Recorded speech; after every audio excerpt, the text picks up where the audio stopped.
প্রকৃতির এক আশ্চর্য ইঞ্জিনিয়ার প্রাণী হল বিভার। জন্মের পর থেকেই যেন এদের মস্তিষ্কে বসানো থাকে ইঞ্জিনিয়ারিং জ্ঞান। মানুষ যেখানে বছরের পর বছর পড়াশোনা করে দক্ষ সিভিল ইঞ্জিনিয়ার হতে চায়, সেখানে বিভার কোনো প্রশিক্ষণ ছাড়াই নদীর গতিপথ বদলে দিতে পারে, গাছ কেটে জলাশয়ে বাঁধ নির্মাণ করতে পারে এবং পানির প্রবাহ নিয়ন্ত্রণ করে পুরো একটি এলাকার প্রকৃতি পাল্টে দিতে সক্ষম। প্রকৃতির বিস্ময়কর এই সিভিল ইঞ্জিনিয়ারকে নিয়েই সাজানো হয়েছে আজকের এই ভিডিও।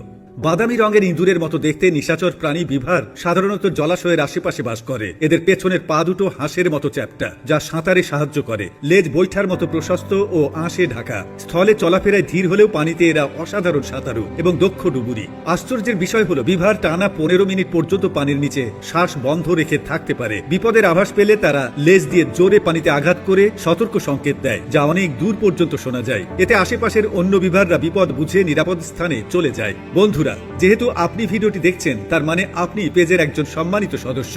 জানতে পারি আপনি কোন জেলা থেকে দেখছেন। বিভার গ্রীষ্মকালেই সবচেয়ে ব্যস্ত থাকে। সন্ধ্যা থেকে ভোর পর্যন্ত নিরলস পরিশ্রম করে বাঁধ ও বাসা বানায়। দিনে বিশ্রাম নেয়। এক পরিণত বিভার বছরে প্রায় 200টি পর্যন্ত গাছ কেটে ফেলতে পারে।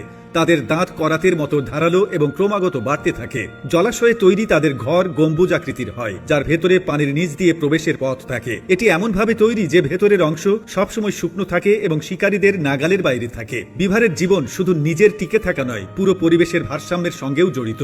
যখন কোনো এলাকায় পর্যাপ্ত জলাশয় থাকে না, তখনই দেখা যায় বিভারের প্রকৃত মেধা। বৃষ্টির পানি কোন পথে বয়ে যায়, কোথায় জমে, তা ভালোভাবে পর্যবেক্ষণ করে এরা। এরপর শক্ত দাঁত দিয়ে গাছ কেটে ডালপালা ছেঁটে এবং কাদা মাটি দিয়ে বাঁধ তৈরি করে ফেলে। তাদের তৈরি বাঁধে পানি জমে গিয়ে ছোট লেকের মতো পরিবেশ তৈরি হয়। এক একটি বিভার তার ওজনের 3-4 গুণ ভারী কাঠ টেনে নিয়ে যেতে পারে, যা তার শক্তি ও অধ্যবসায়ের প্রমাণ। আমেরিকার নেভাদা রাজ্যের সুজি ক্রিক একসময় ছিল ধুলোময় মরুভূমির মতো অনুর্বর এলাকা, কিন্তু কয়েকটি তরুণ বিভার সেখানে এসে বাঁধ নির্মাণ শুরু করে। ধীরে ধীরে পানি জমে গিয়ে বদলে যায় পুরো পরিবেশ। এখন সেখানে সবুজ ঘাস, গাছপালা, পাখি ও হরিণে পরিপূর্ণ এক জীবন্ত প্রাকৃতিক অভয়ারণ্য।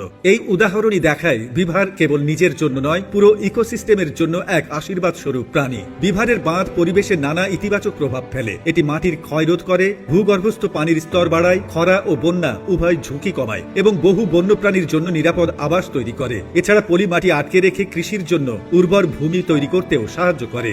যদিও এরা গাছ কেটে ফেলার মাধ্যমে কিছু ক্ষতি করে, তবুও তাদের উপকারের পাল্লা অনেক ভারী। দুঃখজনক হলেও সত্য, উপকারী এই প্রাণীটি আজ বিলুপ্তির পথে। একসময় উত্তর আমেরিকায় প্রায় 60 কোটি বিভার ছিল, কিন্তু আজ তাদের সংখ্যা অতি নগণ্য। চামড়া ও পশমের লোভে নির্বিচার শিকার করে মানুষ তাদের প্রায় নিশ্চিহ্ন করে ফেলেছে। তবে সাম্প্রতিক সময়ে সংরক্ষণবাদীরা আবার বিভার পুনর্বাসনের উদ্যোগ নিচ্ছেন।